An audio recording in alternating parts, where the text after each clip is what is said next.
Welcome back to the channel everyone. मैं हूं CA कविता और आज हम देखेंगे टेबल नंबर 14 और टेबल नंबर 15 जीएसटी पोर्टल पर किस तरीके से फाइल करनी है। देखिए, सबसे पहले तो आप ये समझ लीजिए कि टेबल नंबर 14 और टेबल नंबर 15 किसको फाइल करनी होती है। देखिए, अगर कोई भी पर्सन सप्लाई करता है ई कॉमर्स ऑपरेटर के थ्रू, चाहे वो 95 की सप्लाई हो या फिर सेक्शन 52 वाली सप्लाई हो, या फिर जो पर्सन खुद ईसीओ है और वो 95 की सप्लाई कर रहा है, तो ऐसे लोगों को टेबल नंबर 14 और टेबल नंबर 15 फाइल करनी होती है। बट इससे पहले हमें ये जान लेना जरूरी है कि आखिर ई कॉमर्स ऑपरेटर है कौन, और ई कॉमर्स ऑपरेटर में 95 वाले ई कॉमर्स वाले ऑपरेटर कौन से हैं, सेक्शन 52 वाले कौन से हैं, किसको कौन सी सेल की रिपोर्टिंग करनी है। हर एक कंसेप्ट आज की इस वीडियो में मैं आप लोगों से डिस्कस करने वाली हूँ। देखो, यहाँ पे हम सबसे पहले क्लियर करेंगे कि आखिर ईसीओ कौन होता है। इसमें मैं आपको एक चीज और बता दूं, बहुत बच्चों की डिमांड आ रही है कि मैम आप नोट्स से पढ़ाते तो नोट्स हमें साथ के साथ दिया करो। मैं एक व्हाट्सएप चैनल का, व्हाट्सएप ग्रुप का लिंक आपको दे दूंगी डिस्क्रिप्शन बॉक्स में। वहां पे स्पेसिफिकली मेंशन कर दूंगी कि अगर आपको नोट्स की जरूरत है या किसी भी स्टडी मटेरियल की जरूरत है, आप मेरा ग्रुप ज्वाइन कर लो। ग्रुप के अंदर मैं सारी पीडीएफ जो है वो शेयर कर दिया करूंगी। जितनी भी पीडीएफ मैं यहाँ पे आप लोगों से डिस्कस करती हूँ अपने बैच के अंदर, ठीक है। तो आ जाओ, ई कॉमर्स ऑपरेटर के बारे में सबसे पहले हम लोग डिस्कस करेंगे। ई कॉमर्स ऑपरेटर कौन होता है? ई कॉमर्स ऑपरेटर वो पर्सन है जो कि ऑन करता है, ऑपरेट करता है या मैनेज करता है डिजिटल या फिर इलेक्ट्रॉनिक प्लेटफॉर्म। ये एक तरीके का प्लेटफॉर्म है जो बायर को और सेलर को कनेक्ट करता है। जैसे कि मैं बात करूं, आपके पास ये Amazon है, ठीक है, ये एक एग्रीगेटर है। इस एग्रीगेटर को मैं नाम दे रही हूँ क्या, Amazon। Amazon क्या करता है, Amazon जो भी सर्विस प्रोवाइडर है या मैं कह सकती हूँ गुड्स प्रोवाइडर है, गुड्स और सर्विसेज यहाँ पे जो प्रोवाइड करते हैं और जो लेना चाहते हैं, ये उनको क्या करवाता है, मैचअप करवाता है। यहाँ पे लोग अपनी गुड्स डाल देंगे या सर्विसेज डाल देंगे।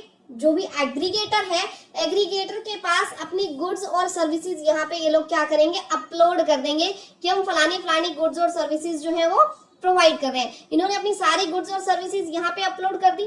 अब यहाँ पे जिस भी सर्विस प्रोवाइडर को, सॉरी सर्विस रिसीवर को वो गुड्स या सर्विसेज रिसीव करनी है, वो यहाँ पे कॉन्टेक्ट कर लेंगे।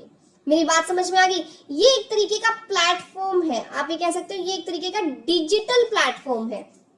अब ये वर्क कैसे करता है, देखिए, जैसे मैं बात करूं, आप लोग Amazon से गुड्स परचेज करते हो। यहाँ पे कौन है, यहाँ पे सेलर है और यहाँ पे रिसीवर है।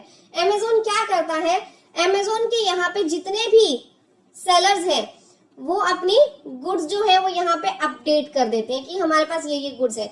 यहाँ से रिसीवर ने क्या की, गुड्स परचेज की। यहाँ से रिसीवर ने गुड्स परचेज कर ली। तो जब यहाँ से रिसीवर ने गुड्स को परचेज किया, ध्यान सुनिए, जब यहाँ से रिसीवर ने गुड्स को परचेज किया तो Amazon क्या करेगा, Amazon इनसे गुड्स लेगा और किसको डिलीवर कर देगा, रिसीवर को डिलीवर कर देगा, ठीक है। अब यहाँ पे जो गुड्स रिसीवर को डिलीवर हुई, बिल कौन बना करके देगा, बिल सेलर बना करके देगा, लेकिन रिसीवर पेमेंट किसको देता है, रिसीवर पेमेंट देता है यहाँ पे Amazon को। Amazon यहाँ से अपनी प्लेटफॉर्म फीस डिडक्ट करता है और फीस डिडक्ट करने के बाद ये पेमेंट किसको दे देता है जी, सप्लायर को दे देता है। ये अपनी जो भी प्लेटफॉर्म फीस है, मिनिमम व्हाटएवर जो भी इनके एग्रीमेंट के हिसाब से वो ये डिडक्ट करेगा, बाकी पेमेंट सप्लायर को दे देगा। इस तरीके से ये लोग काम करते हैं, क्लियर। ऐसे ही ओला है, उबर है, ये लोग क्या करते हैं, ये लोग एक प्लेटफॉर्म प्रोवाइड करते हैं जहां पे आप अपनी सर्विसेज मेंशन कर देते हो और रिसीवर वहां से सर्विसेज ले लेता है। पेमेंट जो है वो इनके पास जाएगी, उसमें से प्लेटफॉर्म फीस अपनी डिडक्ट कर लेंगे। यहाँ तक आप लोगों को क्लियर हो गया? तो इसको हम क्या बोलते हैं, इसको हम इलेक्ट्रॉनिक कॉमर्स ऑपरेटर बोलते हैं, राइट एवरीवन। इसको हम बोलेंगे इलेक्ट्रॉनिक कॉमर्स ऑपरेटर। अब इलेक्ट्रॉनिक कॉमर्स ऑपरेटर के केस में देखो, रिवर्स चार्ज लगता है, कोई बात नहीं, बाद में बात करेंगे वैसे रिवर्स चार्ज कैसे लगता है, कब लगता है। बट सबसे पहले आप लोग इस चीज को समझो, दो तरीके के ईसीओ हमारे पास होते हैं। फर्स्ट वन ईसीओ हमारे पास कौन सा होता है, सेक्शन 95 वाला eco, eco under section 9 subsection 5। दूसरा हमारे पास कौन सा होता है, eco under section 52, eco under section 52। देखो, थ्योरेटिकली समझना जरूरी भी है। आप लोग ये सोचोगे ना कि मैम थ्योरेटिकली करवा रहे, थ्योरेटिकली भी बहुत जरूरी है इस चीज को समझना, प्रैक्टिकली भी मैं इस चीज को बिल्कुल डिटेल में आप लोगों को समझाऊंगी, ठीक है।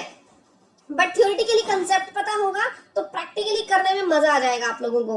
देखो एक सेक्शन कौन सा हो गया, सेक्शन 95 हो गया, दूसरा हो गया सेक्शन 52। अब समझो इन दोनों में फर्क क्या है, क्या डिफरेंस है दोनों में। जब आप बात कर रहे हो सेक्शन 95 की, तो इसमें गवर्नमेंट ने कुछ नोटिफाई कर रखी है सर्विसेज, कुछ एक सर्विसेज ही है जो सेक्शन 95 में आएंगी, उनके ऊपर रिवर्स चार्ज लगेगा। रिवर्स चार्ज लगेगा मैम मतलब ये कि सर्विसेज आप दोगे, जैसे फॉर एग्जांपल आप का नाम पी है, कोई भी एक पर्सन है पी, वो प्रोवाइड कर रहा है सर्विसेज। वो क्या कर रहा है, वो सर्विस प्रोवाइड कर रहा है। किसके थ्रू सप्लाई कर रहा है, ये ईसीओ के थ्रू सप्लाई कर रहा है, ठीक है। P is providing services through eco, eco के थ्रू सर्विसेज प्रोवाइड कर रहा है रिसीवर को। यहाँ पे सर्विस देने वाला कौन है, सर्विस देने वाले तो आप हो, ठीक है, आपने ईसीओ के थ्रू दी, नो इशू। लेकिन देने वाला कौन है, यहाँ पे सप्लायर कौन है, भैया सप्लायर तो आप ही रहोगे ना, ठीक है। वो तो एक डिजिटल प्लेटफॉर्म है, सप्लायर तो आप हो, सप्लायर आप हो, रिसीवर ये है। लेकिन जीएसटी कौन देगा, जीएसटी ईसीओ वाले भाई साहब देंगे, आप नहीं दोगे, ईसीओ देगा। यहाँ पे ये कुछ एक सर्विसेज नोटिफाई की हुई है गवर्नमेंट ने, जिसके ऊपर आपको जीएसटी पे नहीं करना, बीइंग अ सप्लायर ईसीओ जो है वो जीएसटी पे करेगा। यहां तक आप लोगों को मेरी बात क्लियर होगी? हाँ जी ठीक है मैम, बहुत अच्छे से क्लियर होगी। ओके नाउ अब ध्यान से, बिल्कुल ध्यान से मेरी बात समझना।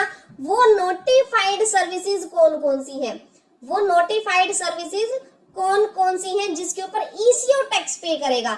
देखो सबसे पहले तो ले लो पैसेंजर ट्रांसपोर्टेशन। अगर पैसेंजर ट्रांसपोर्टेशन की सर्विसेज प्रोवाइड की गई तो वहां पे टैक्स कौन पे करेगा, ईसीओ पे करेगा। वो सेक्शन 95 के अंदर आती है, क्लियर। जितनी भी सर्विसेज पैसेंजर ट्रांसपोर्टेशन से रिलेटेड है वो कहाँ आएंगी, वो ईसीओ के अंदर आएंगी, 95 वाले ईसीओ में, और वहां पे टैक्स कौन देगा, ईसीओ देगा। नेक्स्ट अगर मैं बात करूं accommodation services, accommodation services OYO MakeMyTrip ये लोग प्रोवाइड करते हैं ना। अगर आपको कोई भी होटल अकोमोडेशन वगैरह की सर्विसेज देखनी है तो आप मेक माई ट्रिप से अपना जो है देख लेते हो कि कौन सा होटल अच्छा है, कहाँ पे हमें स्टे करना चाहिए and all. OYO make my trip आपको प्रोवाइड करते हैं। बट यहाँ पे एक छोटा सा ट्विस्ट है, यहाँ पे अगर पर्सन अनरजिस्टर्ड है तो ईसीओ टैक्स देगा, पर्सन अनरजिस्टर्ड नहीं है तो ईसीओ टैक्स नहीं देगा। फिर यहाँ पे कौन टैक्स देगा, वो पर्सन टैक्स देगा। मैं बहुत अच्छे से आप लोगों को चार्ट बना करके इस चीज का दिखाती हूँ। देखो इसको पहले वाले डेटा को मैं रब कर दूं यहां से, देखो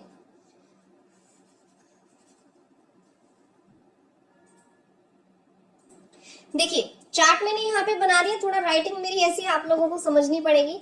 यहाँ पे देखिए 95 की ईसीओ की मैं बात कर रही थी। 95 के ईसीओ में अगर पैसेंजर ट्रांसपोर्टेशन सर्विस है या फिर रेस्टोरेंट सर्विस है, पैसेंजर ट्रांसपोर्टेशन सर्विसेज हो या रेस्टोरेंट सर्विसेज हो, तो यहाँ पे ईसीओ जो है वो टैक्स पे करेगा। At every cost eco tax पे करेगा। जो भी सर्विसेज आपने ईसीओ के थ्रू दिए, ध्यान रखिए आपने 100 रुपए की सर्विसेज दी, यहाँ पे इस केस में आप लोगों ने 100 रुपीज की सर्विसेज दी, जिसमें 40 रुपीज की सर्विसेज किसके थ्रू है जी, ईसीओ के थ्रू है। 60 आपने खुद से सर्विसेज दी है, तो इस 60 के ऊपर टैक्स आपने खुद भरना है, लेकिन 40 के ऊपर टैक्स कौन देगा, 40 के ऊपर ईसीओ देगा। 40 रुपीज पे कौन देगा, ईसीओ टैक्स देगा। क्लियर। ये दोनों सर्विसेज के केस में टैक्स कौन पे करता है जी, ईसीओ करता है। बट अगर मैं बात करूं कौन सी सर्विसेज की, अकोमोडेशन सर्विसेज की और हाउस कीपिंग सर्विसेज की, तो यहाँ पे आप लोगों के लिए छोटा सा ट्विस्ट है कि क्या सप्लायर रजिस्टर्ड है, क्या जो सप्लायर है सप्लायर रजिस्टर्ड पर्सन है। अगर सप्लायर रजिस्टर्ड पर्सन है तो यहाँ पे सप्लायर जीएसटी देगा। अगर सप्लायर रजिस्टर्ड पर्सन नहीं है तो यहाँ पे ईसीओ जीएसटी पे करेगा। राइट एवरीवन, ध्यान से सुनिए। अगर यहाँ पे ये 4 सर्विसेज 95 में आएंगी आप लोगों के पास, सिर्फ 4 ही सर्विसेज हैं जो आपके पास 95 में दी हुई है। First one passenger transportation service, accommodation services, house keeping services और रेस्टोरेंट सर्विसेज। ठीक है, अब इन चारों में से अगर मैं बात करूं, आपके पास पैसेंजर ट्रांसपोर्टेशन सर्विस है और रेस्टोरेंट सर्विस है, तो इन दोनों के केस में कौन टैक्स पे करेगा जी, ईसीओ टैक्स पे करेगा। बट अगर यहीं पे आप लोगों के पास अकोमोडेशन सर्विस और हाउस कीपिंग सर्विसेज दिए, तो यहाँ पे चेक करो, क्या चेक करोगे कि क्या सप्लायर यहाँ पे रजिस्टर्ड है, या नहीं है। अगर सप्लायर रजिस्टर्ड है तो सप्लायर से टैक्स ले लो, सप्लायर रजिस्टर्ड नहीं है तो ईसीओ से टैक्स ले लो। मेरी बात समझ में आ गई कैसे टैक्स आपको लगाना है इनके ऊपर? क्लियर हो गया? अगर यहाँ तक क्लियर हो गया तो इसी के लिए लाइक कर दो इस वीडियो को और चैनल को सब्सक्राइब भी कर देना, ठीक है। अब आ जाओ नेक्स्ट पे। यहाँ पे ये सर्विसेज जो है, मतलब यहाँ पे मतलब गुड्स नहीं लेना है, सिर्फ आपको सर्विसेज लेना है। ये जो स्कीम है ये सिर्फ सर्विसेज के ऊपर अप्लाई होती है, गुड्स के ऊपर नहीं होती। देखो, पैसेंजर ट्रांसपोर्टेशन से रिलेटेड भी सर्विस है, अकोमोडेशन की भी सर्विस है, जैसे ओयो, मेक माई ट्रिप, हाउसकीपिंग, प्लम्बर, कारपेंटर की कोई भी सर्विसेज हो गई अनरजिस्टर्ड पर्सन के थ्रू, रेस्टोरेंट जैसे स्विगी जोमेटो हो गए, ये जो भी सर्विसेज देते हैं ये 9(5) के तहत टैक्सेबल होती है। अब जैसे मैं बात करूं, कोई भी रेस्टोरेंट चाहे वो रजिस्टर्ड हो या अनरजिस्टर्ड हो, कोई भी रेस्टोरेंट आपके आसपास का होगा वो रजिस्टर्ड है या अनरजिस्टर्ड है, मैटर नहीं करता। जोमेटो के थ्रू अगर आपने कुछ भी मंगवाया तो जोमेटो क्या करेगा? देखो, लीगल प्रोसेस को समझो, ध्यान से समझना। आपने जोमेटो से कुछ भी मंगवाया, मैं यहाँ पे आपको एक मैंने यहाँ पे ना इधर लिया भी था, हाँ ये देखिए, मैंने कुछ एक पिक्चर्स आप लोगों के लिए निकाल के रखी थी ताकि बहुत अच्छे से आप लोगों को समझ में आ जाए। आपने ये जोमेटो के भैया हैं, जोमेटो से आपने कुछ भी मंगवाया XYZ, जोमेटो वाले क्या करेंगे? जोमेटो वाले आपसे एक तो बिल की पेमेंट लेंगे, जितने का भी आपका बिल है उस बिल की पेमेंट आप लोगों से लेंगे, ठीक है। प्लस में आप लोगों से टैक्स रिसीव करेंगे। कई बार ये डिलीवरी चार्जेस भी आप लोगों के ऐड करते हैं, वो एक तो ये रखेंगे ही रखेंगे, ये आपसे टैक्स की पेमेंट रिसीव करेंगे, यहाँ से आपसे जीएसटी ले लेंगे, राइट। तो अब ये करेंगे क्या? ये काम करेंगे, जो इन्होंने जीएसटी कलेक्ट किया, जोमेटो ने जो भी जीएसटी कलेक्ट किया XYZ, वो जीएसटी जोमेटो अपने आप से किसको दे देगा जी? ध्यान से सुनना, अपने आप से किसको दे देगा? GST department. जीएसटी डिपार्टमेंट को ये कौन पे करेगा? ये जोमेटो पे करेगा। क्लियर? अब जो ये बिल की payment I, for example bill की पेमेंट आई 1000, ये आपके पास 50 रुपीज का यहाँ पे टैक्स रिसीव हुआ, तो 50 रुपीज तो इन्होंने जीएसटी डिपार्टमेंट को दे दिए, खुद से दे दिए इन्होंने क्या किया? खुद से ये पैसा दे दिया। और 1000 रुपए में से ये क्या करेंगे? 1000 में से अपनी प्लेटफॉर्म फीस यहाँ से डिडक्ट करेंगे। फॉर एग्जांपल 2%, 3% जो भी है, ठीक है, जितना भी है, मैं कहती हूँ इनका 1% है, 1% है तो ये 10 रुपीज यहाँ पे रखेंगे और बाकी का पैसा किसको दे देंगे? जिस रेस्टोरेंट से इन्होंने आपको डिलीवरी ला करके दी है, वो कितनी भी हो सकती है प्लेटफॉर्म फीस, मैं उसके ऊपर बात नहीं कर रही हूँ। Clear everyone? ये बाकी पैसे में से प्लेटफॉर्म फीस डिडक्ट करेंगे, जो भी सेलर है सेलर को दे देंगे। तो मैम क्या सेलर भी जीएसटी भरेगा? नहीं, सेलर इसके ऊपर जीएसटी पे नहीं करेगा। सेलर ने, ध्यान रखिए, सेलर ने जितना भी माल जीएसटी नहीं, जितना भी माल जोमेटो के थ्रू सेल किया उसके ऊपर सेलर जीएसटी नहीं देगा, लेकिन अलग से जो भी माल ये बेचेगा उसके ऊपर जीएसटी देगा। मेरी बात क्लियर हो गई आप लोगों को? यहां तक समझ में आ गया अच्छे से? अब देखो, यही मैं एग्जांपल लूं अगर मेक माई ट्रिप का, मैंने बोला होटल एकोमोडेशन की सर्विसेज पे थोड़ा सा ट्विस्ट था, ठीक है। इस डायग्राम से मैं आपको बहुत अच्छे से समझा देती हूँ। अगर हम बात कर रहे हैं यहाँ पे मेक माई ट्रिप की, तो मेक माई ट्रिप ने क्या किया? मेक माई ट्रिप से इस होटल ने सर्विसेज ली, मेक माई ट्रिप से इस होटल ने सर्विसेज ली। यहाँ पे इस प्लेटफॉर्म पे उन्होंने ये मतलब मेक माई ट्रिप के थ्रू उन्होंने किसी भी पर्सन को सर्विसेज दी। तो ये जो होटल वाले हैं, ये होटल वाले क्या है? रजिस्टर्ड। ये होटल वाले क्या है? रजिस्टर्ड है, काफी बड़ा फेमस होटल है और इसने जीएसटी रजिस्ट्रेशन लिया हुआ है। क्लियर? अब जो भी पर्सन यहाँ पे सर्विसेज लेगा, XYZ ये एक पर्सन है, इसने मेक माई ट्रिप से होटल एकोमोडेशन की सर्विसेज ली, इस होटल में जाकर के वो रुका, तो यहाँ पे इसने पेमेंट किसको दी? इसने मेक माई ट्रिप को पेमेंट दी। ये पर्सन क्या करेंगे? ये भाई साहब मेक माई ट्रिप को पेमेंट करेंगे। इन्होंने 10,000 की पेमेंट मेक माई ट्रिप को की, प्लस में जीएसटी इन्होंने पे किया। ध्यान से मेरी बात सुनिएगा, 10,000 भी पे की, जीएसटी भी पे किया। क्लियर? अब यहाँ पे मेक माई ट्रिप क्या करेगा? मेक माई ट्रिप यहाँ पे जीएसटी एज इट इज किसको पे कर देगा? जीएसटी भी इसको पे कर देगा। यहाँ पे 10,000 में से अपनी प्लेटफॉर्म फीस माइनस करेगा और पैसा भी इसको दे देगा। मैम जीएसटी भी इसको दे दिया? हाँ जी, प्लेटफॉर्म फीस तो ऑब्वियसली जब वो प्लेटफॉर्म दे रहे काम करने के लिए तो प्लेटफॉर्म फीस तो काटेगा ही ना, बाकी इसको पे कर दिया। अब यहाँ पे जीएसटी इसको क्यों दिया? क्योंकि बेटे ये यहाँ पे ना रजिस्टर्ड पर्सन है, इसने ऑलरेडी खुद से जीएसटी में रजिस्ट्रेशन लिया है। मैंने आपको बोला था कि अगर आप होटल सर्विसेज या हाउस कीपिंग सर्विसेज ले रहे हो और आप रजिस्टर्ड हो तो आप खुद से जीएसटी पे करोगे। तो यानी यहाँ पे जीएसटी गवर्नमेंट को कौन पे करेगा? ये होटल वाला पे करेगा, क्योंकि ये रजिस्टर्ड है। मेरी बात समझ में आ गई? यही दूसरी साइड कोई एक और पर्सन है, दूसरी साइड हम एक और पर्सन को लेकर के चलते हैं। ये जो दूसरा पर्सन है इसने भी मेक माई ट्रिप से सर्विसेज ली, ये जो दूसरे भाई साहब हैं इन्होंने भी मेक माई ट्रिप से सर्विसेज ली। अब इन्होंने मेक माई ट्रिप को पेमेंट कर दी 4000 की प्लस में जीएसटी की, 4000 की प्लस में जीएसटी की। अब ये जो है ये सर्विसेज इस होटल के रिगार्डिंग ली गई, जो ये सर्विसेज थी वो इस होटल के रिगार्डिंग ली गई। अब ये होटल जो है ये जीएसटी में रजिस्टर्ड नहीं है, ये होटल जीएसटी में रजिस्टर्ड नहीं है। अगर ये होटल जीएसटी में रजिस्टर्ड नहीं है तो यहाँ पे जीएसटी कौन पे करेगा?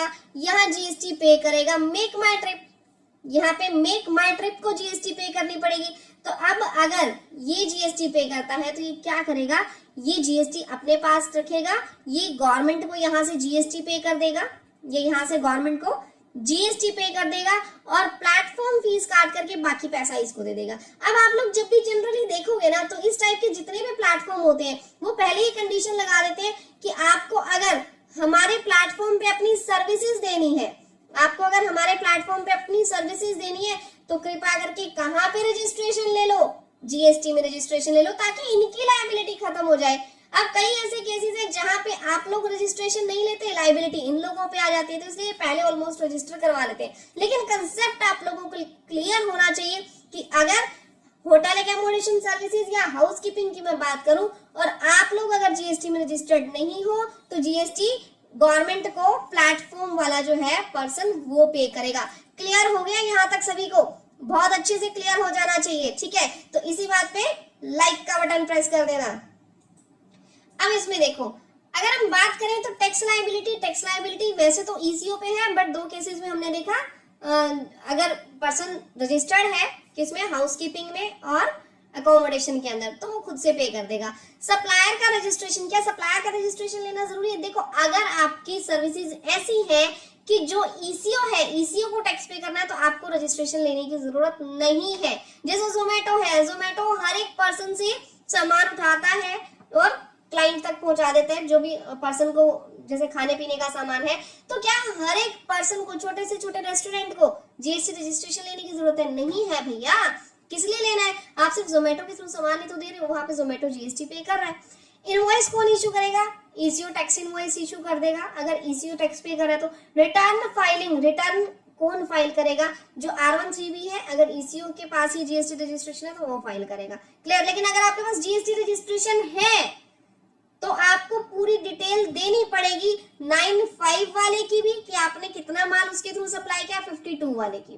प्रैक्टिकल फाइलिंग में आप लोगों को बताऊंगी, ठीक है? लेकिन सबसे पहले ईसीओ अंडर सेक्शन 52 भी समझ लो। ईसीओ अंडर सेक्शन 52 कौन सा? 95 क्लियर हो गया, मेन 4 ही सर्विसेज उसके अंदर थी, ठीक है? अब आ जाइए जी सेक्शन 52 पे। सेक्शन 52 वाले ईसीओ कौन से? सेक्शन 52 वाले ईसीओ वो हैं जो कि टैक्स कलेक्ट करते हैं, ठीक है? ये ईसीओ आपसे टैक्स भी कलेक्ट करेगा।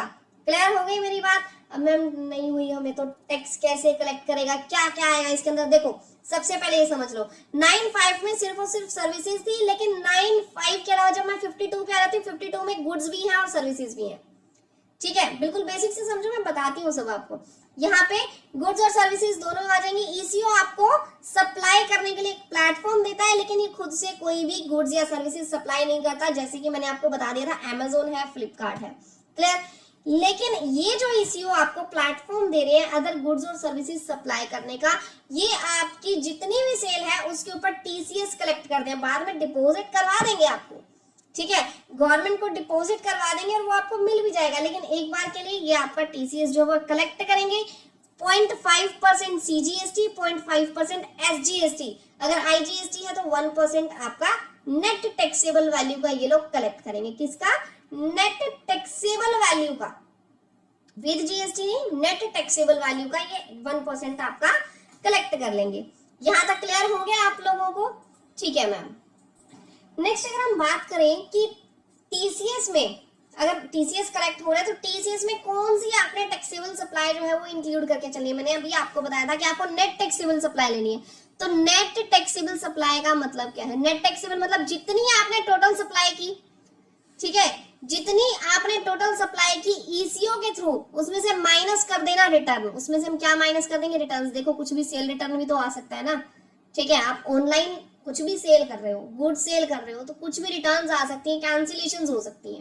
तो जितना आपने सेल किया, यहां मैं लिख देती हूँ टोटल आपकी जो सेल है, माइनस में जो भी आपका रिटर्न आ गया सामान, प्लस में जो भी कैंसिल हो गए आपके ऑर्डर्स वो, और एक्सक्लूड कर देंगे जो कि 9.5 की सेल है। इसमें से 9.5 वाली सेल भी एक्सक्लूड कर देना। हो सकता है आप एक से ज्यादा सर्विसेज सप्लाई करते हो या एक से ज्यादा गुड्स और सर्विसेज सप्लाई कर सकते हो। ऐसा होता है ना कि आप एक से ज्यादा सर्विसेज सप्लाई कर रहे हो या गुड्स भी सप्लाई कर रहे हो साथ में, तो 9.5 वाले अगर कोई भी गुड्स इसमें, सॉरी सर्विसेज इसमें आ रही है, तो वो आप यहाँ पे क्या कर दोगे? माइनस कर दोगे। सबसे पहले टोटल ईसीओ वाली सेल ले ली, यहाँ पे मैं टोटल ईसीओ वाली सेल लिख देती हूँ क्योंकि अदर भी हो सकते हैं ना, अदर देन ईसीओ भी कुछ करते होंगे। टोटल ईसीओ की सेल माइनस में जितना रिटर्न या कैंसिल हो गया ऑर्डर का, माइनस में 9.5 वाली सेल, इसका 1% यानी 0.5% सीजीएसटी, 0.5% एसजीएसटी, इतना आपके पास टीसीएस कलेक्ट कर लेगा ईसीओ। क्लियर? अब कब सिलेक्ट करेगा जी? ड्यू डेट उसकी क्या रहेगी? देखो जब आपको पेमेंट करेगा ना, पेमेंट के टाइम पे ही सबसे पहले तो कलेक्ट कर लेगा, ठीक है। डिपॉजिट कर देगा 10th ऑफ नेक्स्ट मंथ तक। जैसे अब हम मई का मंथ चल रहा है, मई मंथ का टीसीएस कब कलेक्ट करेगा? आगे जून में, सॉरी कब जमा करवाएगा? जून के जो नेक्स्ट मंथ है, नेक्स्ट मंथ की 10th तारीख तक, यानी 10 जून तक। क्लियर? जून का कब करवाएगा? 10 जुलाई तक। क्लियर? फाइल करेगा अपनी जीएसटीआर 8, जिसके अंदर वो अपना टीसीएस डिपॉजिट कर देगा। टीसीएस का रेट मैंने आप लोगों को बता दिया। लायबिलिटी किसके ऊपर रहती है? ईसीओ जमा करवाएगा, उसका आईटीसी आप क्लेम कर सकते हो। इवन कैश लेजर में जाके वो टीसीएस आपका स्टैंड करेगा। जितना टीसीएस कलेक्ट किया ईसीओ ने, ईसीओ सबसे पहले देखिए, ईसीओ ने आपसे टीसीएस कलेक्ट किया, फिर अपनी जीएसटीआर 8 में इसको दिखाया, कब? नेक्स्ट मंथ की 10th तक। क्लियर? फिर ये आपके कैश लेजर में चला जाएगा। आप इसको कैश लेजर के अंदर जाके क्लेम कर सकते हो इस टीसीएस को। क्लियर हो गई मेरी बात? नाउ सप्लायर का रजिस्ट्रेशन जो है वो मैंडेटरी है, ठीक है, और ईसीओ को अपनी जीएसटीआर 8 फाइल करनी जरूरी है। देखो 9.5 में मैंने आपको बताया था कि अगर सारा टैक्स ईसीओ को ही पे करना है, जैसे रेस्टोरेंट सर्विसेज थी, तो उसको जीएसटी रजिस्ट्रेशन लेना मैंडेटरी नहीं है। लेकिन यहाँ पे सप्लायर को जीएसटी रजिस्ट्रेशन लेना मैंडेटरी है, उसको जीएसटी रजिस्ट्रेशन लेना पड़ेगा। यहां तक बात क्लियर है आप लोगों को? Okay ma'am. Now difference between section 9.5 and section 52। Section 9.5 वाले ईसीयू में और सेक्शन 52 वाले ईसीयू में क्या फर्क है? सेक्शन 9.5 में रिवर्स चार्ज मैकेनिज्म आ जाता है, यहाँ पे रिवर्स चार्ज लग जाता है, लेकिन यहाँ पे टीसीएस लगता है। यहाँ पे ईसीयू टीसीएस कलेक्ट करेगा, जीएसटीआर 8 के अंदर फाइल कर देगा। यहाँ पे नोटिफाइड सर्विसेज जो है सिर्फ वही आती है। यहाँ पे बाकी जितनी भी all taxable supply of goods और सर्विसेज हो गए ना जो ईसीयू की थ्रू दे रहे हो, यहाँ सब आ जाएंगे 52 के अंदर। यहाँ पे कौन टैक्स पे करेगा? ईसीयू टैक्स पे करेगा। यहाँ कौन टैक्स पे करेगा? सप्लायर पे करेगा जीएसटी। यहाँ पे तो सप्लायर जीएसटी पे करेगा, ईसीयू तो सिर्फ टैक्स कलेक्ट करेगा, ईसीयू को जीएसटी पे नहीं करना है यहाँ पे, ठीक है। यहाँ सप्लायर रजिस्ट्रेशन की बात करें तो 9.5 के अंदर अगर ईसीओ ही टैक्स पे कर रहा है तो उसको जरूरत नहीं है रजिस्ट्रेशन लेने की, यहाँ पे जरूरत है। यहाँ सप्लायर जीएसटी नंबर लेगा। टैक्स इनवॉइस कौन इशू करेगा? टैक्स इनवॉइस कौन इशू करेगा? यहाँ तो ईसीओ इशू कर देगा 9.5 में, लेकिन 52 में कौन इशू करेगा? जी सप्लायर इशू करेगा, ठीक है। रिटर्न्स R1 और 3 भी भरेगा ईसीओ, लेकिन 52 के अंदर ईसीओ को क्या भरेगा? जीएसटीआर 8, ठीक है। ईसीओ क्या फाइल करेगा? जीएसटीआर 8। अच्छा तो R13 भी फाइल नहीं करनी? R13 भी फाइल करेगा ना, R13 भी अपनी सप्लायर फाइल करेगा, लेकिन ईसीओ क्या कर रहा है? ईसीओ तो सिर्फ टैक्स कलेक्ट कर रहा है, तो इसलिए वो सिर्फ जीएसटीआर 8 फाइल करेगा। क्लियर? आईटीसी की अगर हम बात करें, यहाँ पे ईसीओ को अगर एलिजिबिलिटी उसकी आ रही है लेने की, तो ईसीओ जो है आईटीसी ले सकता है। टीसीएस जो है, टीसीएस का अमाउंट आपके कैश लेजर में जाएगा, उसको तो जैसे मर्जी चाहो वैसे यूज कर लेना। क्लियर? यहाँ तक समझ में आ गया? नाउ एग्जाम्पल मैं ऑलरेडी आप लोगों को दे चुकी हूँ, जैसे जो कैब्स है जो ओला उबर है वो किस में चली जाती है, 95 में। अनरजिस्टर्ड है तो ईसीयू टैक्स पे कर देगा। रजिस्टर्ड, सॉरी हम ओला उबर की बात करें ट्रांसपोर्टेशन की, ट्रांसपोर्टेशन में हमेशा ईसीओ पे करेगा। लेकिन होटल और हाउसकीपिंग के केस में कौन पे करेगा, अगर रजिस्टर्ड है तो सप्लायर पे कर देगा, अनरजिस्टर्ड है तो ईसीओ पे कर देगा। Right everyone. लेकिन सेक्शन 52 में जितने भी आपके सप्लायर हैं सबके पास जीएसटी रजिस्ट्रेशन होगा। टीसीएस आपका जो भी ईसीओ है वो कलेक्ट करेगा और आपके कैश लेजर में जाकर डिपॉजिट हो जाएगा उसके जीएसटीआर 8 फाइल करने के बाद। यहां तक आपको देखो डिफरेंस सारा क्लियर हो गया होगा। फिर भी कोई डाउट्स है ना तो मुझसे पूछो, मैं आप लोगों के डाउट्स लेने की हमेशा कोशिश करती हूँ कि मैं सभी लोगों के डाउट्स जो है वो टाइम टू टाइम ले पाऊँ। अभी हम चलते हैं प्रैक्टिकल सेशन की तरफ। प्रैक्टिकली मैं आप लोगों को पूरा डिटेल में समझाऊंगी कि 95 वाले की रिटर्न कैसे फाइल होती है और जो सेक्शन 52 वाले टीसीएस है उनकी रिटर्न कैसे फाइल होती है। जीएसटी पोर्टल पे चलते हैं पहले हम लोग। देखो अब आ जाते हैं हम अपनी प्रैक्टिकल फाइलिंग पे कि किस तरीके से ईसीओ को अपनी रिटर्न फाइल करनी, किस तरीके से सप्लायर को अपने रिटर्न में शो करना है कि उसने ईसीओ के थ्रू कितनी सप्लाई की है। ठीक है, सप्लायर क्या शो करेगा, ईसीओ क्या शो करेगा, दोनों चीजें आज हम समझेंगे। सबसे पहले आ जाओ टेबल नंबर 14 पे। टेबल नंबर 14 पे मैंने कर्सर छोड़ दिया, देखो ध्यान से ऊपर लिखा क्या हुआ है। टेबल नंबर 14 पे आप कर्सर रखो, देखो details of the supply made through e commerce on which e-commerce operator is liable to collect tax under section 52। Section 52 में ईसीओ ने मतलब कितना लाइबल है टैक्स कलेक्ट करने के लिए ऑफ द एक्ट और लाइबल टू पे अंडर सेक्शन 95, यानी 95 के तहत कितना उसको पे करना है। देखो इसको मैं जूम कर रही हूँ, ध्यान से समझना, ध्यान से पढ़ो लिखा क्या हुआ है। यहाँ पे ई कॉमर्स ऑपरेटर है, ई कॉमर्स ऑपरेटर जो सेक्शन 52 के अंदर लाइबल है टीसीएस कलेक्ट करने के लिए। ठीक है, तो उसके थ्रू आपने जितनी सप्लाईज की, details of supply made through e commerce operator, आपने मेड थ्रू यानी कितनी सप्लाई की है ई कॉमर्स ऑपरेटर के थ्रू, जिसके ऊपर ईसीओ ने टैक्स कलेक्ट करना है 52 के अंदर। ठीक है, बाद में क्या लिखा हुआ है, और liable to pay tax under 95, या फिर ईसीओ ऐसी कौन सी सर्विसेज दी है जिसमें ईसीओ लाइबल है 95 के ऊपर टैक्स पे करने के लिए। सबसे जरूरी बात, supplier to report.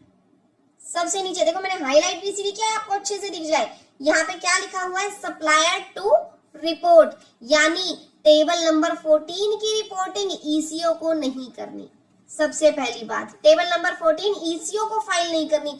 Table number 14 कौन फाइल करेगा जी, सप्लायर फाइल करेगा। सप्लायर इसमें क्या बताएगा, सप्लायर सबसे पहले ये बताएगा कि जिन सप्लाईज के ऊपर ईसीओ ने टीसीएस कलेक्ट किया है, मैंने कौन सी सप्लाई है जो ईसीओ के थ्रू दी है जिसके ऊपर उसने टीसीएस कलेक्ट किया है वो कितनी है। पहली बात तो ये बताएगा। दूसरी बात, कितनी सप्लाईज मैंने 95 वाली ईसीओ के थ्रू दी है जिसके ऊपर ईसीओ टैक्स पे करेगा।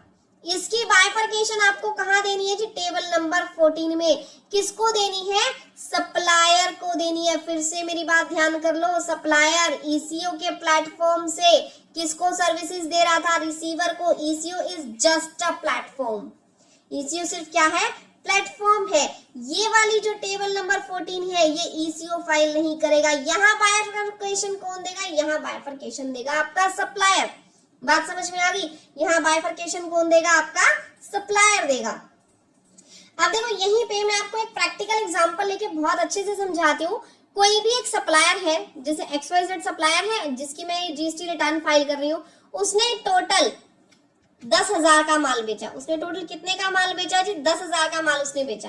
10,000 के माल में से, मैं सबसे पहले सेक्शन 52 वाले ईसीओ की बात कर रही हूँ, 10,000 में से उसने जो खुद से माल बेचा वो है 8,000 का। खुद से उसने 8,000 की सेल की। Eco under section 52, eco under section 52 उससे कितने का माल बेचा, उसने माल बेचा जी 2,000 का।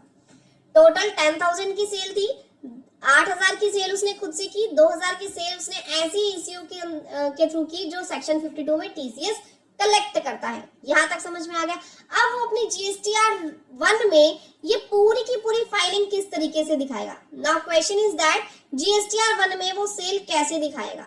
बात समझ आई। अब इस 10,000 की भी अगर मैं बाइफरकेट कर दूं, इस 10,000 में B2B सप्लाई है जी 6,000, B2C सप्लाई है, ध्यान से समझते हैं ना, B2C सप्लाई है 2,500 और नील रेटेड की जो सप्लाई है वो है 1500। बात समझ में आ गई। B2B B2C नील रेटेड तीनों सप्लाई आपको दे दी, टोटल मिला के 10,000 आ रहे हैं और इसको मैंने 8,000 यहां से किया, 2,000 यहां से किया। बिल्कुल प्रैक्टिकली हमने एक यहाँ पे एग्जांपल बना दिया। कैसे दिखाओगे इसको, कैसे शो करोगे अपनी जीएसटी रिटर्न में, ध्यान से सुनना मेरी बात। देखो मैंने यहाँ पे स्क्रीनशॉट ले लिया ताकि अच्छे से आप लोगों को इंटरलिंक करके मैं यहाँ पे समझा पाऊंगी। ये हमने एग्जांपल ले लिया, ये हमने जीएसटी पोर्टल का एक स्क्रीनशॉट यहाँ पे ले लिया। देखो सबसे पहले मैं बात करूंगी B2B सप्लाई आपकी कितनी आ रही है जी 6,000। तो ये जो आपके पास टेबल नंबर 4 है, टेबल नंबर 4 में मैं अपनी B2B सप्लाई जो है वो शो कर दूंगी। कितनी सप्लाई है जी B2B, मैम 6,000 की सप्लाई है, तो 6,000 की सप्लाई यहाँ पे शो कर दो B2B में। देखो मैंने आपको टेबल नंबर 4 फाइल करनी सिखाई हुई है, आप उसमें जीएसटी रजिस्ट्रेशन नंबर डालो और अपनी जितनी भी बिल्स है यहाँ पे डाल दो। 6,000 की सेल मैंने यहाँ पे दिखा दी। अब यहाँ पे B2C लार्ज इनवॉइस नहीं है, स्मॉल इनवॉइस है, 2,500 की सेल है, तो मैं यहाँ B2C अदर्स में दिखा दूंगी 2,500 की सेल। ठीक है। नील रेटेड सप्लाई कितनी है मेरी 1500, मैंने यहाँ दिखा दी। मैम सारी सप्लाई आपने यहाँ दिखा दी, कितनी होगी 6,000 प्लस 2,500 प्लस 1,500। मैम 10,000 की आपने टोटल सेल दिखा दी। हाँ जी 10,000 की मैंने टोटल सेल दिखा दी, जहां दिखानी थी मैंने टोटल सेल दिखा दी। मैम ईसीओ का तो कुछ नहीं किया आपने। आप अपने एग्जाम्पल को ध्यान से देखो, आपने लिखा है कि 8,000 सेल हमने खुद से की, 2,000 सेल हमने ईसीओ के थ्रू की। इसका क्या करना है, इसको भी आपने दिखाना है। कहाँ दिखाना है, ये जो 2,000 की सेल आपने ईसीओ के थ्रू की है वो यहाँ दिखानी है। वो 2,000 की सेल आप लोग यहाँ दिखाएंगे। मैम आप गलती कर रहे हो। गलती क्या कर रहे हो, आपने 6,000 यहाँ दिखा दिए, 1,500 यहाँ दिखा दिए, 2,500 यहाँ दिखा दिए, 10 ये हो गए, 10 जमा 2 12 हो गए। आपने टोटल 12,000 की सेल दिखाई है। आपने टोटल कितने की सेल दिखाई, 12,000 की सेल दिखाई है। आपने गलत फाइल किया। मैंने गलत फाइल नहीं की है, ध्यान से समझना, मैंने गलत फाइलिंग नहीं की है। कैसे, देखो जो ये टेबल नंबर 14 है, टेबल नंबर 14 सिर्फ आपसे ब्यौरा मांग रही है, बाइफरकेशन मांग रही है। सिर्फ मुझे ये बता दो कि आपने ईसीओ के थ्रू सप्लाई कितना किया है, आपने किस ईसीओ से सप्लाई किया, कौन से ईसीओ से आप सप्लाई कर रहे हो, ईसीओ के थ्रू सप्लाई कितना कर रहे हो। सिर्फ यहाँ पे आपको डिटेल देनी है। 52 की बात कर रही हूं मैं, आपको यहाँ पे सिर्फ और सिर्फ डिटेल देनी है। अपनी फाइलिंग पूरी दिखाओ ना, B2B की पूरी दिखाओ, B2C की, एक्सपोर्ट की, सारी फाइलिंग पूरी डालो। यहाँ पे अपनी टोटल की टोटल, बाकी जो टेबल्स बच गई टेबल नंबर 13 तक जितना फाइल करना है करो, XYZ, हमने कब रोका। बस लास्ट में आके ये बता देना कि ईसीओ के थ्रू कितना किया। ठीक है मैडम बता दिया, लेकिन अब एक बात बताओ ना, जब ये R1 यहाँ से 3B में जाएगी तो टैक्स भी तो 12,000 पे आ जाएगा। नहीं आएगा, बिल्कुल भी नहीं आएगा, क्योंकि टेबल नंबर 14 3B में ऑटो पॉपुलेट नहीं होती। फिर से सुन लीजिएगा, ऑटो पॉपुलेट नहीं होती। कौन से वाली, सेक्शन 52 वाली। जो अंडर सेक्शन 52 टीसीएस कलेक्ट करता है ईसीओ, उसकी डिटेल टेबल नंबर उसकी डिटेल जीएसटीआर 3B में नहीं जाती। देखो मैंने यहाँ पे इसका स्क्रीनशॉट ऑलरेडी लेकर के रखा है आपके पास। जब आप इसको ओपन करेंगे ना टेबल नंबर 14 को, मैं जीएसटी पोर्टल पे भी बताऊंगी, ऐसा मत सोचो पोर्टल पे नहीं बताऊंगी, लेकिन जो मैं लिख के यहाँ समझा सकती हूँ मैं पोर्टल पे नहीं समझा सकती, वहां सिर्फ मैं बोलूंगी। ठीक है, वहां भी मैं आपको समझाऊंगी, पूरा डिटेल में समझाऊंगी, प्रैक्टिकली आपको सब कुछ बताऊंगी कहाँ पे क्या एंटर करना है। लेकिन समझ लो, जब आप इस टेबल नंबर 14 पे क्लिक करोगे तो आपके पास ये वाला पेज ओपन होगा। वहां पे इस पेज पे ध्यान से देखो, 2 ऑप्शन आप लोगों को दे रखे हैं। एक तो ये टीसीएस वाला, ठीक है, अभी मैं फिलहाल इसकी बात कर रही हूँ। ये क्या, ये 95 वाला, ये जो ऑप्शन आपको दे रखे ना, ये टीसीएस वाला। अभी देखो एक ही पे फोकस करो जिसकी मैं बात कर रही हूँ, टीसीएस वाले की। टीसीएस जो है, यहाँ पे जो आपने बाइफरकेशन डाली, यहाँ पे मैं एंटर करूंगी 2,000 की डिटेल। यहाँ पे टीसीएस पे जाके मैं ऐड रिकॉर्ड पे जब क्लिक करूंगी, 2,000 की डिटेल मैंने वहां पे मेंशन कर दी। ये आपकी 3B के अंदर ऑटो पॉपुलेट नहीं होगी, ध्यान से समझ लो, ये 3B के अंदर ऑटो पॉपुलेट नहीं होगी। अच्छा मैम ये 3B में ऑटो पॉपुलेट नहीं होगी, तो यानी 3B में सिर्फ ये 10,000 जाएंगे, यहाँ से सिर्फ बाइफरकेशन जाएगी। हाँ जी, अगर 52 वाला है तो ईसीओ। मैं 95 की बात नहीं कर रही हूँ, ध्यान से समझो, मैं इस 95 की बात नहीं कर रही हूँ, मैं सिर्फ इस 52 वाले की बात कर रही हूँ। टेबल नंबर 14 में अगर ईसीओ अंडर सेक्शन 52 जो कि सिर्फ टीसीएस कलेक्ट करता है, उसकी बाइफरकेशन दोगे तो ये 3B के अंदर नहीं जाएगी। यहाँ तक बात मेरी समझ में आ गई मैम। तो इसी खुशी में जीएसटी पोर्टल पे चलो, वहां पे तुम लोगों को समझाती हूँ। लो जी, आ गए हम जीएसटी पोर्टल पे। जीएसटी पोर्टल पे आने के बाद टेबल नंबर 14 को सबसे पहले क्लिक कर दो। मैंने टेबल नंबर 14 को क्लिक कर दिया। यहाँ से liable to collect tax under section 52 आ गया। चैनल को सब्सक्राइब नहीं किया तो सब्सक्राइब कर लेना पहले जाकर के, ठीक है। बहुत डिटेल में वीडियो आप लोगों को दे रही हूँ मैं, और अगर आप लोगों को और भी कोई टॉपिक में ऐसी इशू है तो आप मुझे बताओ, मैं उससे रिलेटेड आप लोगों को कोशिश करूंगी कि वीडियोस भी बना करके दूं, डाउट्स भी आप लोगों के लूंगी। और अगर आप व्हाट्सएप जो ग्रुप है हमारा उसको ज्वाइन करें ना, जितनी भी पीडीएफ के नोट्स है या अदर आपको कोई भी ऐसी डॉक्यूमेंट्स की रिक्वायरमेंट है तो मैं वहां पे आप लोगों को फॉर्मेट प्रोवाइड कर पाऊंगी। नाउ यहाँ पे आपको क्या देना है, जो भी आपका ई कॉमर्स ऑपरेटर है उसका जीएसटी नंबर आपको यहाँ पे प्रोवाइड कर देना है। जितनी वैल्यू यानी 2000 की वैल्यू हमने यहाँ से सप्लाई की थी वो आप दे दोगे। जितना सीजीएसटी एसजीएसटी आ रहा है वो आप यहाँ पे दे दोगे और सेव के बटन पे क्लिक कर दोगे, ठीक है। ईसीओ का आपने यहाँ पे जीएसटी नंबर प्रोवाइड कर देना है क्लाइंट का। अब इसके प्लेटफॉर्म का, वो आपका क्लाइंट नहीं है। बैक पे क्लिक कर रही हूँ मैं क्योंकि रेंडमली मैंने आपको सिखा दिया आपने फाइल क्या करना है, ठीक है। देखिए यहाँ तक आपको सेक्शन 52 वाले एसीओ का प्रोसेस समझ में आ गया। आपको सेल कैसे दिखानी है, किस तरीके से आपको टेबल 14 में उसकी बाइफरकेशन देनी है। अब हम बात करेंगे 9.5 की, कि यहाँ पे इसी टेबल नंबर 14 में 9.5 के अंदर आपको क्या शो करना है। वो 3B में ऑटो पॉपुलेट होगा नहीं होगा, कंप्लीट डिटेल में मैं आप लोगों को डिस्कस करके बताऊंगी। देखो 9.5 की जब मैं बात कर रही हूँ, फॉर एग्जाम्पल आप लोगों ने कितने की सेल की, थोड़ा ध्यान से समझना क्योंकि ये कंसेप्ट कॉम्प्लिकेटेड है थोड़ा सा। अब आपने 10,000 की सेल की, मैं सेम वही एग्जांपल लेकर के चल रही हूँ। आपने कितने की सेल की, 10,000 की। 10,000 में से आपने खुद से सेल की है 8,000 की, और ईसीओ के थ्रू आपने कितने की सेल की है जी, ईसीओ के थ्रू आपने सेल की है 2,000 रुपीज की। क्लियर। यहाँ पे मैं फॉर एग्जाम्पल जो यहाँ पे मैं पर्सन कंसिडर कर रही हूँ, इसका कोई भी रेस्टोरेंट है, ठीक है। अब इसने 8,000 तो खुद से सेल की, 2,000 ईसीओ के थ्रू सेल की।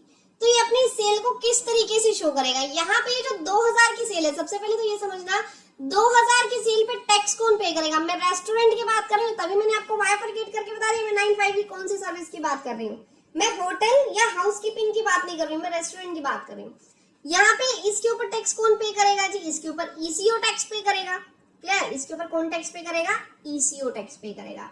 तो ईसीओ यहाँ पे जो 2,000 रुपए है वो लायबल होगा टैक्स पे करने के लिए। अब आपको करना क्या है, आपको अपनी 8,000 की जो ये 8,000 की सर्विसेज है, ये 8,000 की सर्विसेज आपने खुद से जो है सप्लाई की है।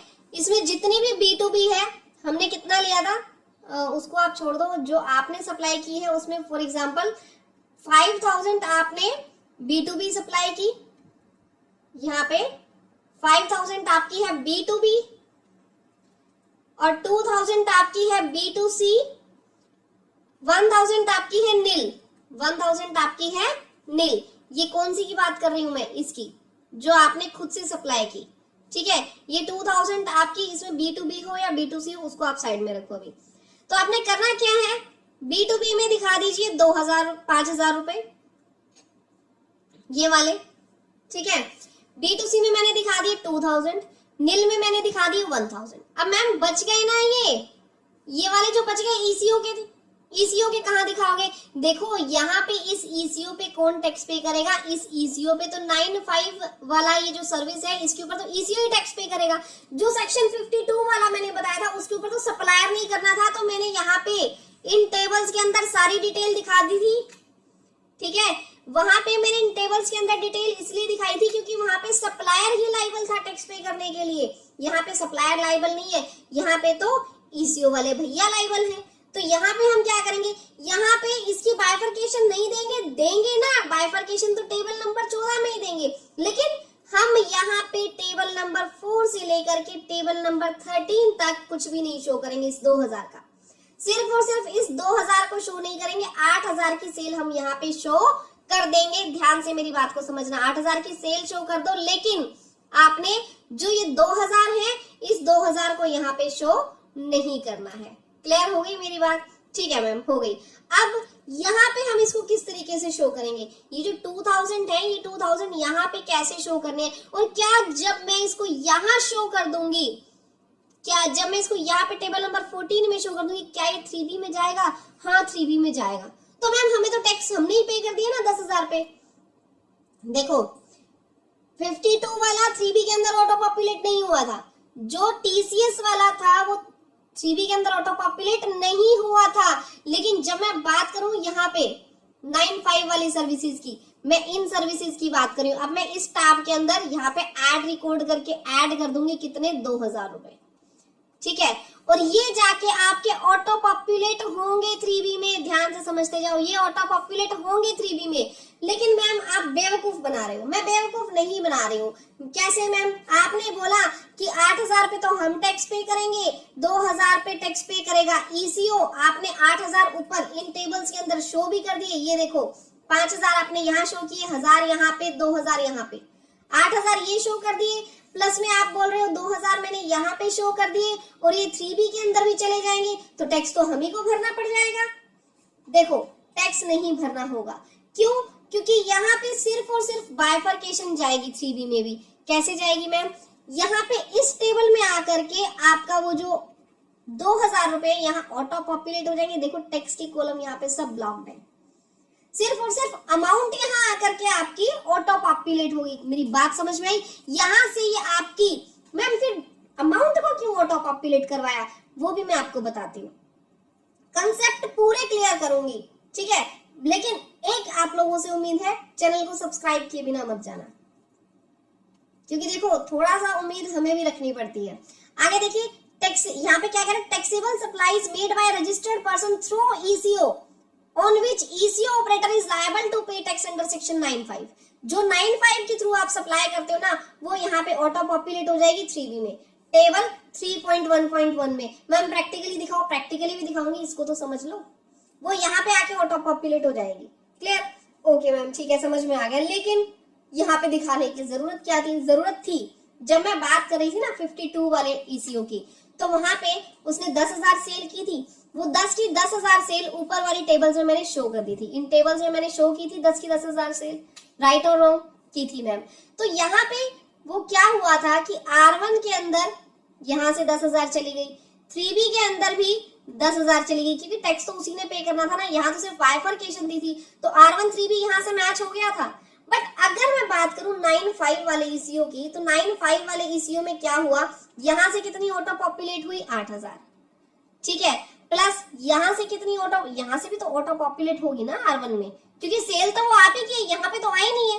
अगर यहाँ पे और 3B में ऑटो पॉपुलेट ही ना हो, तो आप सोच के देखो ना आपकी सेल कितनी काउंट होगी। सेल कल को इनकम टैक्स पर्पस के लिए आप तो कह दोगे मेरी 8000 की सेल है, 8000 की थोड़ी है, ये 2000 की सेल यहाँ पे भी तो है जिसके ऊपर ECO टैक्स पे करेगा। माना आपने टैक्स पे नहीं करना, ECO टैक्स पे करना, लेकिन सेल तो आप ही की है। तो यहाँ से हमने 2000 ले लिए, टोटल सेल आपकी कितनी बनी? 10,000, लेकिन 2000 के ऊपर टैक्स कौन देगा? ECO। अगर यहाँ से सिर्फ 8000 3B में ऑटो पॉपुलेट हो जाएंगे, ये 2000 3B में ऑटो पॉपुलेट नहीं होंगे, तो आपके तो 3B R1 में आके डिफरेंस खड़ा हो जाएगा ना। इसलिए इन्होंने क्या किया, इस 8000 के साथ ये 2000 को भी ऑटो पॉपुलेट कर दिया, लेकिन टैक्स आपसे नहीं भरवाया, ताकि आपकी R1 और 3B आपस में क्या हो जाए, मैच हो जाए। ठीक है, ये R1 और 3B यहाँ से आप लोगों की क्या हो गई, मैच हो गई। क्लियर हो गई मेरी बात, समझ में आ गया? ठीक है मैम, अब एक बार में क्विक रिवीजन करेंगे हम लोग। GST पोर्टल पे हम लोग चलते हैं, बहुत फास्ट ट्रैक पे मैं आप लोगों को रिवीजन करवा देती हूँ। अगर मैं बात करूं सेक्शन 52 जो उस ECO की जिसने TCS कलेक्ट करना है, तो आप लोग क्या करेंगे, यहाँ पे कंप्लीट अपनी सेल दिखा दोगे टेबल नंबर 13 तक। सेल दिखाने के बाद आपने टेबल 14 में सिर्फ और सिर्फ बाइफरकेशन दिखाना है। क्लियर? 3B में ऑटो पॉपुलेशन नहीं होगी TCS वाले केस में, लेकिन 95 वाले केस में आपको क्या करना है, जो आपकी सेल बिना ECO वाली है वो टेबल नंबर 13 तक आप दिखा देंगे, टेबल नंबर 4 से 13 तक। और जो सेल आपकी ECO के थ्रू हुई वो टेबल नंबर 14 में दिखाओगे। 14 की सेल 3B के अंदर ऑटो पॉपुलेट तो होगी, लेकिन वहां पे टैक्स पे नहीं करना है। ठीक है, अब पहले तो देखो दिखानी कैसे है सेल। टेबल नंबर 14 पे गए, 95 वाले ECO पे गए, यहाँ पे ऐड रिकॉर्ड पे आप लोगों ने क्लिक करना है।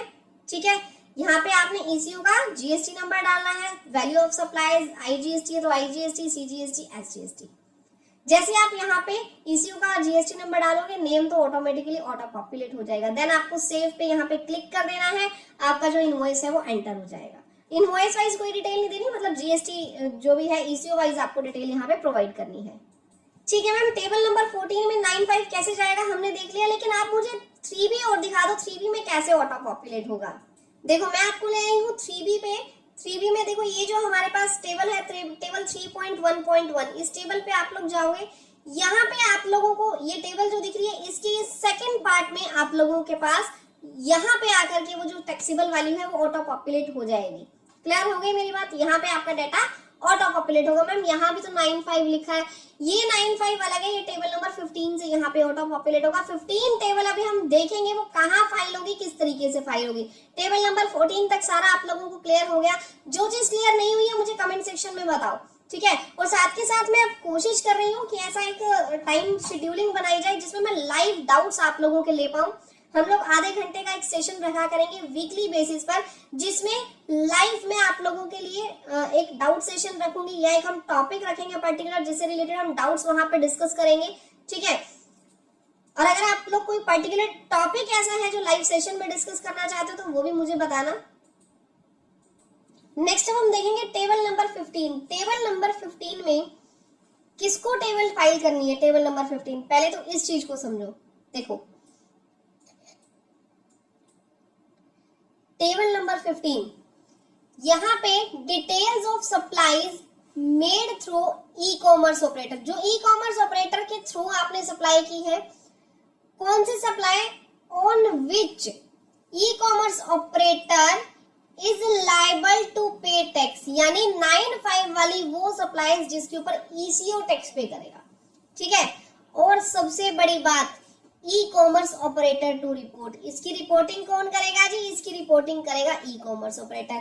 जब मैंने आपको लास्ट टाइम पढ़ाया था इस चीज को डिटेल में, जब हम कर्सर यहाँ पे रखते हैं तो आपको पता है यहाँ पे ऊपर डिटेल आ जाती है वो किसे फाइल करनी है। जब मैंने आपको ये वाली टेबल डिस्कस करवाई थी, टेबल नंबर 14, यहाँ क्या लिखा हुआ था? Supplier to report.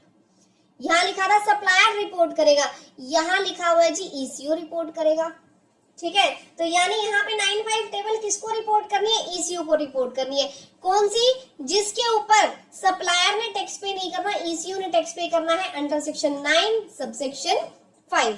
क्लियर? यहाँ पे कौन रिपोर्ट करेगा? ईसीओ रिपोर्ट करेगा। ऐसा ईसीओ जो 95 में टैक्स देने के लिए लायबल है, उसको अपनी सेल्स यहाँ पे दिखानी है। जब आप इस टेबल को क्लिक कर दोगे टेबल नंबर 15 को, तो आपके पास देखो ये वाली टेबल जो है ये ओपन हो जाएगी, आपके पास ये वाली टेबल ओपन हो जाएगी। यहाँ पे 4 तरीके की बाइफरकेशन मिलेंगी, registered to registered, registered to unregistered, unregistered to registered, unregistered to unregistered. Ma'am ये क्या स्यापा है, ये क्या है? इसका मतलब क्या है? देखो सप्लाई कौन किसको करता है? जो सप्लायर होता है वो रिसिपिएंट को देता है। कहां से कहां मूव ऑन होती है गुड्स और सर्विसेज? सप्लायर से रिसिपिएंट के पास। अब ये क्या कह रहा है? सप्लायर भी रजिस्टर्ड है और रिसिपिएंट भी रजिस्टर्ड है। ये कह रहा है सप्लायर रजिस्टर्ड है, रिसिपिएंट अनरजिस्टर्ड है, ठीक है। ये कह रहा है सप्लायर अनरजिस्टर्ड है, रिसिपिएंट रजिस्टर्ड है। नेक्स्ट में आपको क्या कह रहा है? दोनों के दोनों अनरजिस्टर्ड है, ठीक है। ये आपके पास दोनों क्या हो गए? अनरजिस्टर्ड हो गए, ठीक है मैम। तो इसका अब हमें करना क्या है? आपको करना ये है कि अगर दोनों के दोनों रजिस्टर्ड है तो इस टैब के अंदर आप इंफॉर्मेशन दोगे। सप्लायर रजिस्टर्ड और ये अनरजिस्टर्ड है तो यहाँ इंफॉर्मेशन दोगे, ठीक है। जो जिस केस में आ रहा है आप उस टैब के अंदर इनकी इंफॉर्मेशन दे दोगे, ठीक है मैम, दे देंगे। अब होगा क्या? सबसे पहले तो आपको डेबिट क्रेडिट नोट के केस में यहाँ पे ध्यान रखना है, अगर तो रिसीवर रजिस्टर्ड है, आपके पास 2 केस दे रखे जहां पे रिसीवर रजिस्टर्ड है, रिसीवर को देखना है। अगर रिसीवर रजिस्टर्ड है तो आपको डेबिट क्रेडिट नोट, आपको डेबिट या फिर जो क्रेडिट नोट है वो अलग से दिखाने पड़ेंगे। आपको डेबिट क्रेडिट नोट को अलग से दिखाना होगा। बट अगर आपके पास जो रिसीवर है, रिसीवर अनरजिस्टर्ड है, तो net of debit credit note आपको सेल दिखानी पड़ेगी। सेल को क्या करना है? नेट कर देना है डेबिट क्रेडिट नोट से। जैसे सेल आपकी हुई 10,000 की और डेबिट नोट या क्रेडिट नोट जो भी इशू हुए, आपके क्रेडिट नोट गए फॉर एग्जांपल 2500 के, तो वो इसमें से माइनस करके सेल कितने की दिखा दोगे, सीधा डायरेक्ट 7500 की। क्लियर हुई मेरी बात? यहाँ पे सीधा 7500 की आप क्या दिखा देंगे जी, सेल दिखा देंगे। क्लियर? और अगर यहीं पे डेबिट नोट इशू करने हैं तो वो आप यहाँ पे ऐड कर देना। क्लियर? अलग आपको कुछ भी बाइफरकेशन नहीं देनी। लेकिन अगर मैं बात करूं रजिस्टर्ड की, तो ये आपको अलग से दिखाने पड़ेंगे, ये डेबिट क्रेडिट नोट आपके अलग से जाएंगे। क्लियर? अब सुनो मेरी बात, यहाँ पे चारों आपको बाइफरकेट करके दिखा देनी है सप्लाई।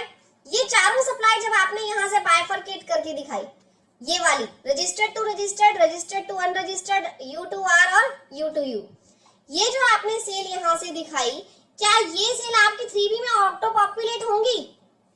आपके पास 52 की जो ECO वाली थी, ठीक है, वो ऑटो पॉपुलेट नहीं हुई थी। 95 वाली जो सप्लायर था, सप्लायर इन्फॉर्म कर रहा था इसको, ठीक है, अब वाली को ECO फाइल करेगा। 95 वाली जो सप्लायर ने की थी वो ऑटो पॉपुलेट हुई थी, लेकिन टैक्स नहीं गया था। लेकिन अब आपके पास ये टेबल नंबर 15 कौन फाइल कर रहा है जी, ECO फाइल कर रहा है।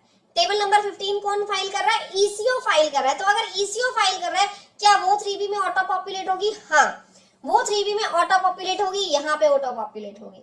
यहाँ पे उसकी टैक्सेबल वैल्यू भी आएगी, उसका टैक्स भी आएगा, CGST SGST सब कुछ आएगा।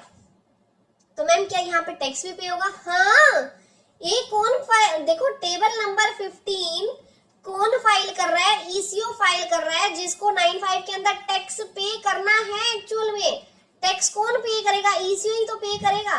तो यहाँ पे आपका ऑटो, यहाँ पे आपकी ऑटो पॉपुलेट हो जाएगी सेल भी और GST की अमाउंट भी। यहाँ पे आपको इस अमाउंट को पे करना है। सबसे इंपॉर्टेंट बात, ये सारा का सारा पे होगा कैश में। ECO इसको किस में पे करेगा जी, ECO कैश में पे करेगा। ध्यान रखना, सबसे बड़ी बात, ठीक है। अगर यकीन नहीं होता, मैं आपको एडवाइजरी दिखाती हूँ। देखो, ये एडवाइजरी आई थी हमारे पास, ठीक है, ये एडवाइजरी आई थी 26 दिसंबर 2022 को। यहाँ पे जब आप देखोगे, साफ तौर पे लिखा हुआ है कि the values shall be auto populated in table number 3.1.1 of corresponding table 3B of such liabilities is to be paid by the ECO in GSTR 3B in cash। तो यानी ये सारा का सारा पैसा आपके पास कैश में आपने पे करना है, अदर देन कैश आप पे नहीं कर सकते हैं। Clear everyone? ठीक है मैम, डन। अब हम आ जाते हैं अपनी GSTR 1 पे। GSTR 1 में हमें टेबल नंबर 15 यहाँ पे फाइल करनी है। टेबल नंबर 15 को ओपन करो सबसे पहले। देखो यहाँ पे आ गया हमारे पास सबसे पहले रजिस्टर्ड टू रजिस्टर्ड, यहाँ पे ऐड रिकॉर्ड पे आपको क्लिक कर देना है। जब यहाँ पे रजिस्टर्ड टू रजिस्टर्ड है, आपने क्या करना है, सप्लायर का GST नंबर डालना है, ठीक है। सप्लायर का नेम ऑटोमेटिकली आ जाएगा, रेसिपिएंट का GST नंबर जाएगा, नेम ऑटोमेटिकली आ जाएगा, document number, document date, value of supply, POS यहाँ पे सिलेक्ट करके आपको सेव के बटन पे इधर क्लिक कर देना है। यहाँ पे रिसिपिएंट टू रिसिपिएंट सारी डिटेल्स आपकी एंटर होंगी, ध्यान रखिएगा। देन हम बात करते हैं रजिस्टर्ड टू अनरजिस्टर्ड पर्सन की, ठीक है। इस टैब को ओपन करने के बाद हम लोग क्या करेंगे, ऐड रिकॉर्ड के ऊपर क्लिक कर देंगे। यहाँ से यहाँ पे सप्लायर का जो GST नंबर है वो आप एंटर करोगे, POS यहाँ पे एंटर करना है, नेम ऑटोमेटिकली आ जाएगा। देन आप यहाँ पे टैक्सेबल वैल्यू डालोगे, सप्लाई टाइप आपकी यहाँ पे ऑटो पॉपुलेट होगी और यहाँ पे आपने रेट सिलेक्ट कर लेना है, राइट। देन आपको सेव के बटन पे क्लिक कर देना है।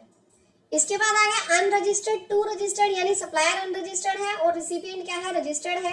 आपको ऐड रिकॉर्ड पे क्लिक कर देना है। इस टैब पे क्लिक करने के बाद रिसिपिएंट देखो रजिस्टर्ड था, तो रिसिपिएंट का यहाँ GST नंबर डालो, ऑटो पॉपुलेट हो जाएगा नेम।